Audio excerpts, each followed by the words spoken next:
ការបណ្ដោយខ្លួនឲ្យរស់នៅទៅតាមធម្មជាតិគឺជារឿងមួយដែលធ្វើឲ្យជីវិតអ្នកកាន់តែប្រសើរឡើងកាលណាបើអ្នកកាន់តែបន្ធូរអារម្មណ៍លទ្ធផលដែលអ្នកទទួលបានក៏កាន់តែល្អជាងមុន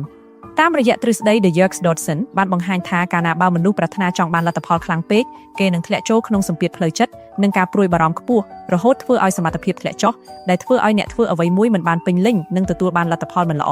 តែពេលដែលអ្នកចេះសម្រាប់ផ្លូវចិត្តបន្ធូរអារម្មណ៍កុំឲ្យខ្លួនឯងធ្លាក់ចូលទៅក្នុងសម្ពាធខ្លាំងពេកសមត្ថភាពពិតប្រាកដរបស់អ្នកនឹងចេញមកដែលអាចឲ្យអ្នកធ្វើសកម្មភាពបានកាន់តែល្អឬក៏អាចប្រសើរជាងធម្មតាទៀតផងហើយលើសពីនេះទៅទៀតនៅពេលអ្នកចាប់ផ្ដើមធ្វើចិត្តអ្នកឲ្យស្ងប់មិនប្រញាប់ចង់ឈ្នះមិនបង្ខំចង់បានភាពជោគជ័យលឿនពេកហើយផ្ដោតលើការកែលម្អខ្លួនឯងឲ្យបានជាប្រចាំថ្ងៃរហូតដល់ធ្វើឲ្យអារម្មណ៍ធ្លាក់ចូលទៅក្នុងស្ថានភាពមួយដែលគេហៅថា flow state គឺជាស្ថានភាពដែលអ្នកលង់ខ្លួនពេញលេញក្នុងអ្វីដែលកំពុងធ្វើភ្លេចនឹកនាដល់ពេលវេលានិងរាល់សំឡេងរំខានពីខាងក្រៅនៅពេលនោះវានឹងធ្វើឲ្យអ្វីដែលអ្នកកំពុងធ្វើដំណើរការទៅយ៉ាងរលូនហើយលទ្ធផលដែលអ្នកទទួលបាននឹងល្អលើសពីធម្មតាកុំដាក់ការរំពឹងទុកខ្ពស់ពេកចំពោះមនុស្សនិងរឿងរ៉ាវទាំងអស់កាលណាបើអ្នកបន្ថយការរំពឹងចង់បាននិងការចង់គ្រប់គ្រងលើអ្វីគ្រប់យ៉ាងហើយបណ្ដោយលទ្ធផលឲ្យទៅតាមធម្មជាតិនោះគ្រប់យ៉ាងនឹងកាន់តែប្រសើរឡើង